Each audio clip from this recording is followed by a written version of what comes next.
Hi, everybody. Welcome to a special episode of the Perform Happy podcast. My guest today is Kirsten Medeiros, who wears many hats that are applicable to our podcast. She was a former D1 gymnast. She's been a gymnastics coach. She is parenting a high level gymnast, and she has created a nonprofit that helps athletes who might not otherwise be able to continue their sport. Kirsten, welcome to the show. Thank you for being here. Thank you. I'm so happy to be here. So, where do we start? I always like to start with a little background. It's obviously always a long path to get to D1 gymnastics, but can you tell us a little bit about your background as an athlete before we get into your other hats? Sure. I was a gymnast for many moons. And actually, my sophomore year of high school, I moved away from home to train, and that wasn't a good fit. And I moved back home and spent the next 2 years at the same gym I had grown up at, and then went to the College of William and Mary to compete gymnastics and just had the best time doing gymnastics. And I fell in love with the sport when I was 8, and I haven't given it up yet. It wasn't always a smooth path. As I said, I moved away from home. I came back home. I swallowed my pride and showed up at the door asking, "Can I come back?" Um, I didn't qualify for nationals the first year I had the chance. I fell on beam like 3 times, but the world kept spinning, and I learned and I tried again. And so I think that's really part of my love, is just always been about the love of the sport. Yeah. It is like a black hole. It sucks you in and you can't get out no matter how hard you try. I tried to get away from it and it's like my heart was stuck in this sport. For better, for worse. I just can't get away from it. So, so you ended up in college. Now, did you ever have any mental struggles on the road to college? Oh yes. I was definitely a fearful gymnast. I am still good friends with my coaches, and so they will tell you that we had to be creative in skill selection along the way. Some things just didn't work. So Mm. it was really more, I was also in a small town. And so I didn't see a lot of competition until I got to bigger meets. And so then I would have the imposter syndrome. What am I doing here? Little fish in a big pond all of a sudden feeling. So I had a lot of challenges that I had to learn to work through. That's why you're so helpful. And if I had known you had existed many moons ago, resources like you offer really would have been valuable. That's why I'm doing what I'm doing, is because little 14-year-old me desperately needed me. And I didn't know I wasn't the only one, and I have yet to interview anybody who's a gymnast who did not have a mental struggle.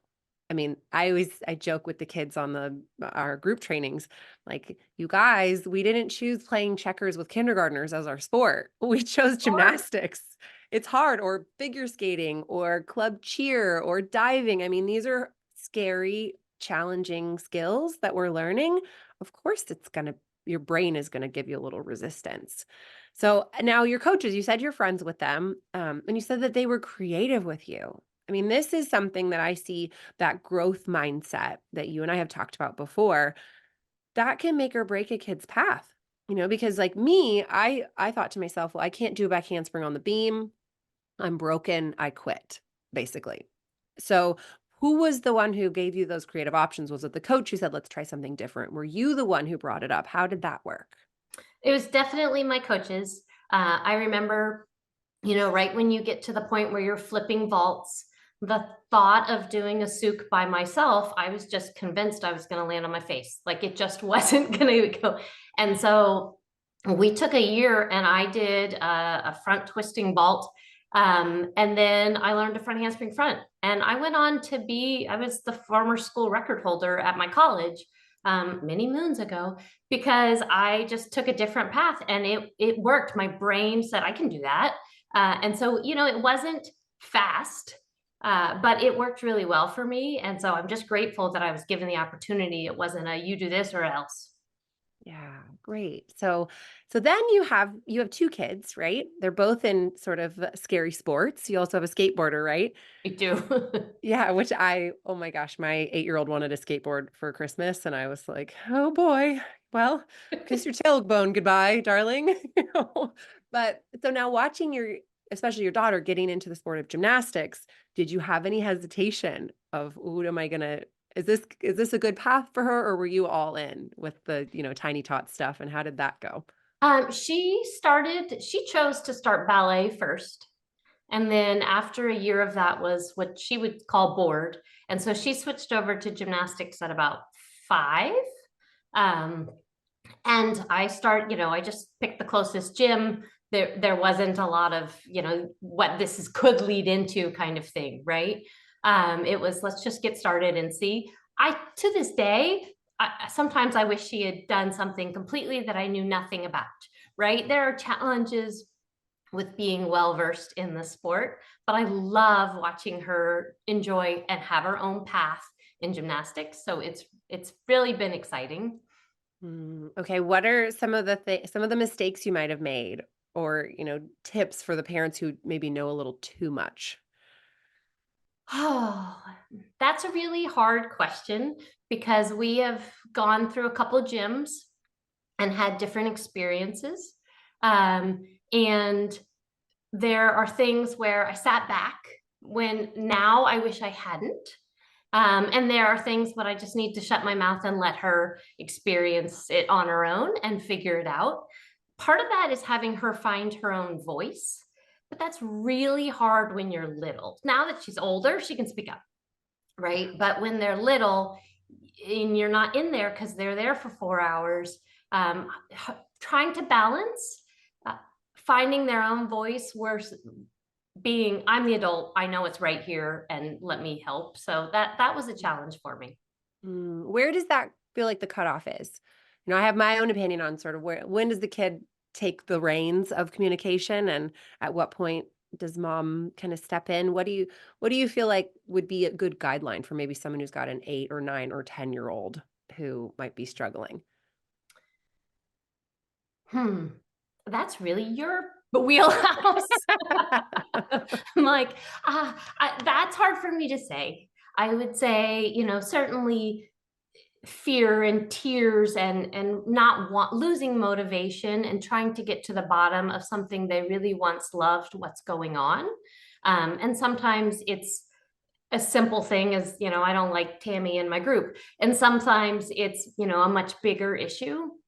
But trying to dive into that and ask the right questions. And I think at the end of the day, it's being curious and asking questions that hopefully you can get it out of them and help guide that response as being a good listener and active, participant. Absolutely. I mean, I completely agree that we as parents are naturally, we want to fix it, fix it, fix it, fix it. No, my little 6-year-old went to her, I think it was second grade, in tears, doesn't know the teacher. She's miserable. And so then my mama bear's like, I have to send a lot of emails right now about this. Meanwhile, after I've had a conversation with the principal and I've talked to the teacher, I talked to her old teacher, I did all this stuff. Week 3, she's totally settled in and fine.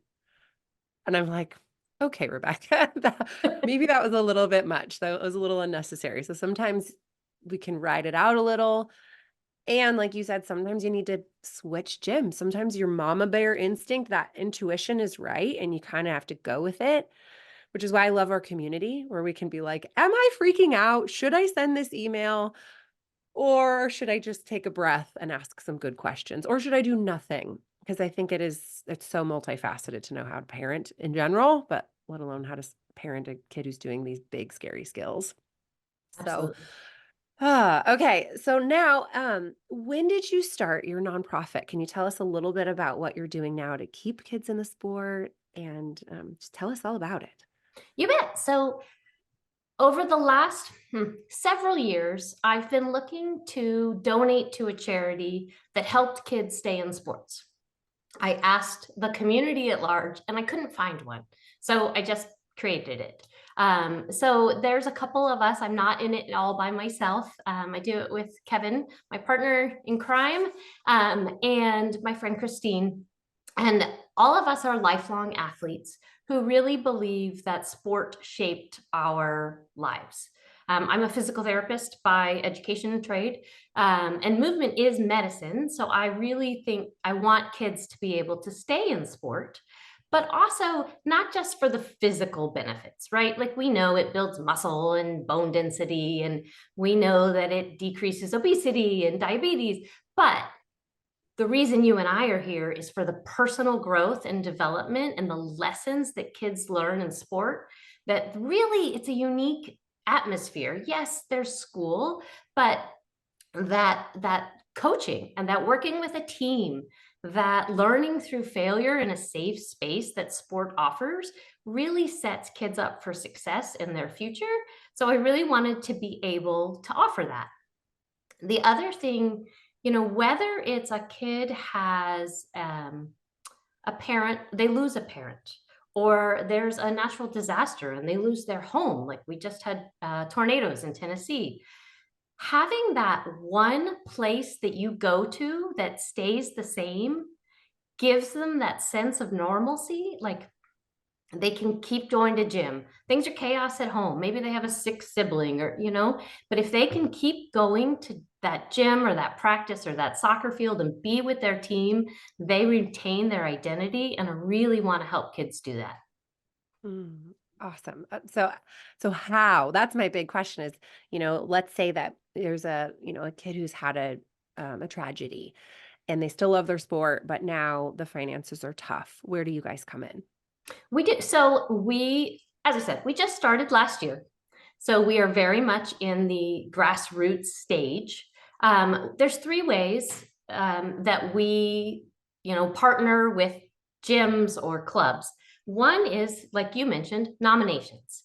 So either a coach or a parent, a team member, the team parent can nominate an athlete and explain a little bit about their circumstances that they're comfortable with, and we can reach out and reach out to the club or reach out to the family and say, what do you need? How can we help? Can we help pay tuition for a couple months to just keep you on your feet so that little Susie can keep going to practice?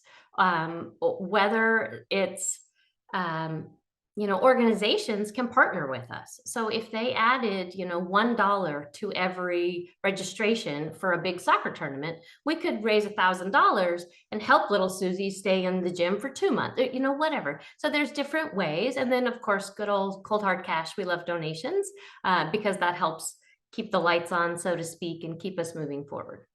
And how do you decide who is, the worthy recipient of the benefit? Yeah, so we look at what's going on and we want to help as many people as we can. And maybe that's not paying for a full year. So there's obviously different circumstances and things, and some don't need much. Maybe they're in recreational sport.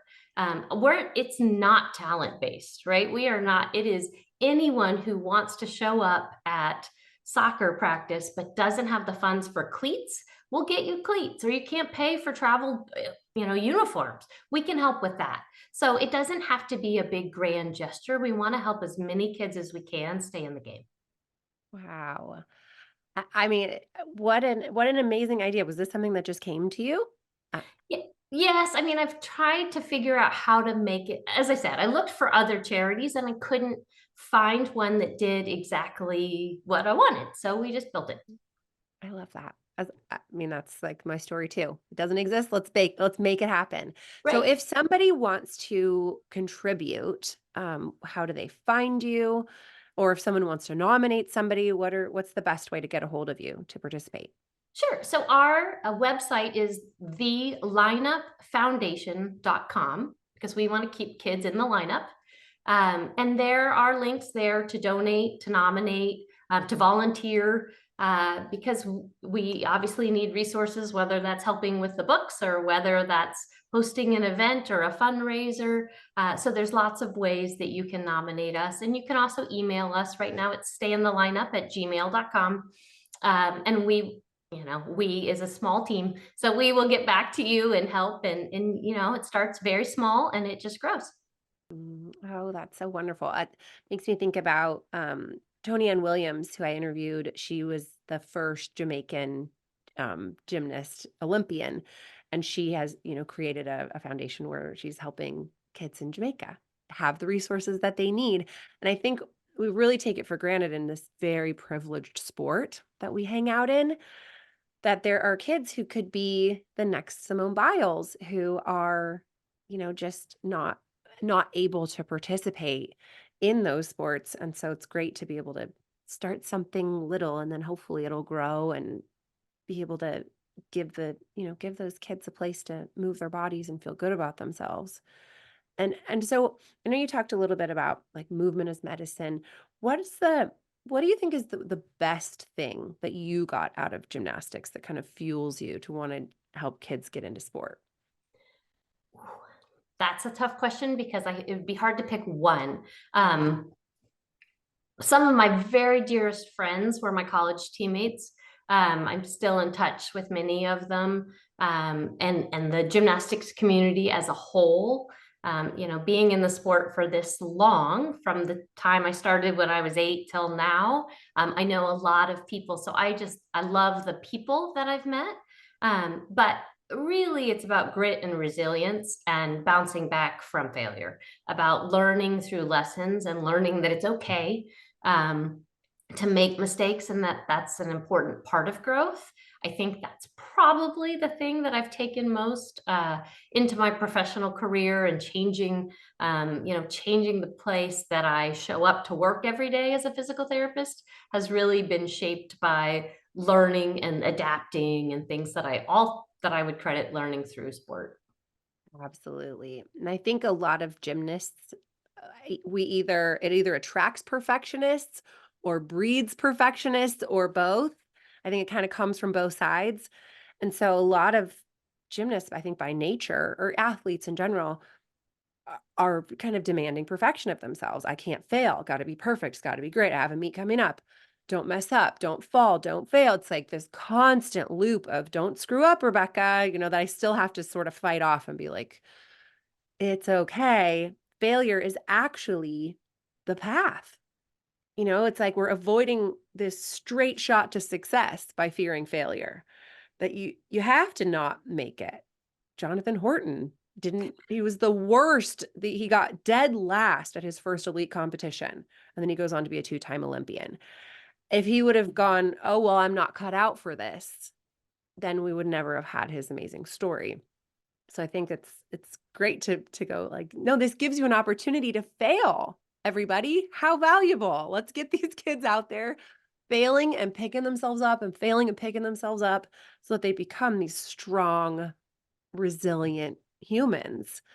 I mean, and so imagine you see that in your daughter, that her big failures that's where we learn the most. Are there any failures that you look at her journey and go, wow, I'm so glad that she was able to have that experience that in the moment might have felt devastating or like, oh, I can't handle this for her? Her first year of level 7 what was rough. She'll let me say that. It was rough. There was confidence issues. The flyaway was just going to give her all the grief in the world.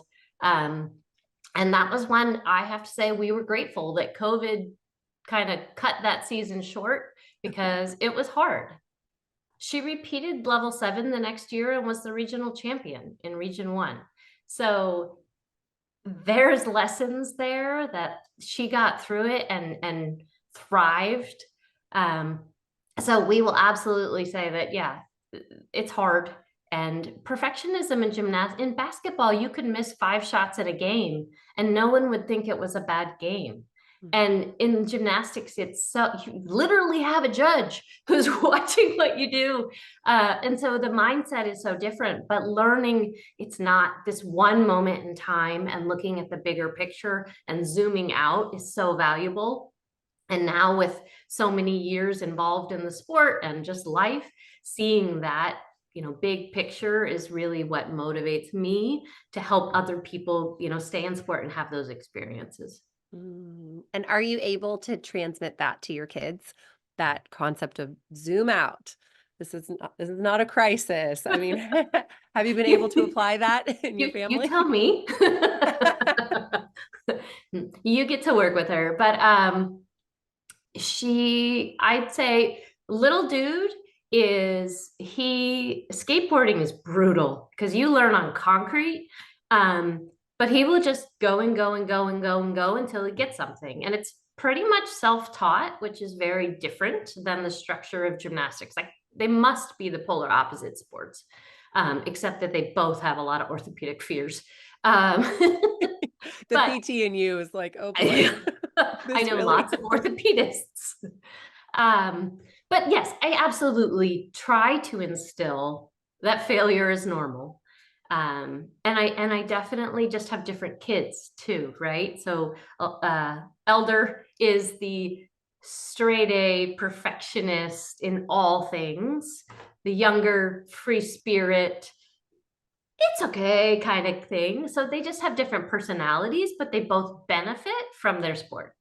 And it's it's great to point that out too, because even you and your daughter who are same sport, maybe similar personalities, like at least me and my oldest, we've got a lot in common, but there are different things that will work for them. And I've seen this a lot with mom's a gymnast and daughter's a gymnast where the mom goes, "Oh, well what will work is visualize, meditate, whatever, affirmations." Mom will sort of come in with this playbook of, "Hey, I have an inside scoop because I did this." And the kid's like, "Mom, none of that works for me." And it can be so frustrating because I'll talk to the athlete and they're like, "My mom wants me to do all this stuff, but it doesn't help." Did you make any of those mistakes, or do you have anything that she sort of has carried on through your Uh, experience? I definitely made those mistakes. I am very human and would try to help. And then I learned that there's value in letting them outsource help, letting them see that I don't know the answers to everything and I can't fix everything, and that's okay. And normalizing working with someone else, right? Whether it's a different coach, whether it's a psychologist, just trying to normalize discussions of what I'm doing isn't working. Please help me. Mhm, Asking for help in general is something I really want people to do. And whether that's mentally or financially, like if we can't help you if we don't know what the need is. So I'm mhm. trying to empower them to ask for help at a young age. Yeah, yes, and I think the power of learning to receive is something that is underrated. And I had a therapist once tell me, "Rebecca, you need to start getting massages because you need to practice receiving." And I think for a lot of people, we give and give and give, and then the concept of receiving is like, "Oh, well, no, not me." And I imagine there are families out there in need who are like, "No, no, no, no. We make our own way. We do our own." Like, I'm trying to get rid of a jogging stroller. My kids have outgrown it. I'm like, "I'm not cramming a 5-year-old into this thing. We're done with this." And so a woman wanted to buy it, and I said, "Oh, hey," she said, "Oh, you know what? I can't afford it." I was like, "Take it." She's like, "No, no, I couldn't do that." I'm like, "I want the thing off my porch. I You're want you to doing me a have it. favor. Yeah, that you're doing me a favor, I would do you a favor," but she wouldn't take it. I'm like, "Ah, it's." I want to challenge, I guess, anyone out there who might have their heartstrings tugged of, "We really could use that help." Is there a moment where you can receive? Or kids, if you actually do need that spot, see if you can say yes to it or see if you can ask for that help. And that's something I'm trying to teach my kids too is if you need help, ask for it. And I have to watch myself as a mom be like, "You're fine. You don't need me to get you. You don't need my help." But to be like, "Hey, good job asking for help." Because I think we get sort of trained out of that. We're like, "I have to be independent. I have to do this on my own. I can't need help. No, no, no, it's fine. I'm fine. I'm fine. I'm fine." I hear so many 12-year-old girls who they're not fine, but they don't know how to say, "I'm not fine. Yes, okay, please help me." Right. Ugh, so anybody out there, this is your challenge to say, "Okay, I'm not fine. I do need some help." I do wanna, Kirsten, I think I could use a little help with tuition, or I think I could athletes, I think I probably do need a spot on that skill. Like, that's my challenge is to get out of your comfort zone and actually ask and receive. Parents, go get a massage. You give so much, if that's within reach. Allow yourself to be guided or given to. I don't know about you, but that's a hard thing for me. Oh, yeah. There's little time for that, and trying to prioritize self is low on the list. Yeah. Well, and like one of my favorite parenting resources, Dr. Becky Kennedy, she talks about um, learn to accept the guilt of self care. Learn to just accept it. You're going to feel guilty leaving your family to go on that hike, and that's okay. Do it anyway. Yeah, You're going to feel guilty asking for that extra support from your coach. It's okay. Do it anyway. You might feel guilty asking for a little bit of financial support, but that's okay. Do it, accept that feeling and also receive that help. That's I mean, moms out there, go do something that you feel guilty about to take care of yourself and that you put your oxygen mask on and then you can help others even more. it's ego, right? We don't want to think that we need it and let others know that we can't do it all, and surrendering to it and saying, yes, I do need that help. It's not forever, but if you can help me get to A, B, or C, or if it's mom and I just need to go for my hike so that I have my sanity, so when I get back, I'm a better parent. But someone's going to judge me because I left my kids while I went and hiked, right? Like, it's ego. It's not, no one's going to think you're a bad person if you exercise. Yeah. Well, and I think also it can be helpful to remember that coach wants to support you. I want you to have that jogging stroller. I want to be the shoulder you cry on. That feels good. That's actually a gift you're giving. Somebody wants to be able to contribute the finances that they have disposable to this. So give them the opportunity to help you. Yes, Give the gift of letting people have that heart glow of service in their lives. I think that's that's something important to remember. Is I'm always like, I don't want to burden people. But actually, I give them an opportunity to feel great and useful when I allow people to help me. that's a fantastic way to frame it, right? You're giving someone else, it feels good to help others. And so when you Mhm. get to do that, you're helping me if you accept, support. Amazing. Great. Will you tell us the website one more time so that people know how to find you? It's thelineupfoundation.com. It's Great. super easy. We do have an Instagram page, which is Lineup Foundation. You'll see us. And stay in the lineup at gmail.com. We're happy to help. We're excited. It's a new venture, and it really helps us get connected with different sports outside of gymnastics as well, which is fun for me, to get involved with some of the other things that are huge around here in Southern California. So I'm looking forward to it. Great. Thank you, Kirsten, so much for what you're doing. You are a great mom. I'm so excited. I'm so glad to have you and your daughter in my community, and I can't wait to help contribute more to the work you're doing. Thank you so much for being here. Thank you. Thank you for you. We love you.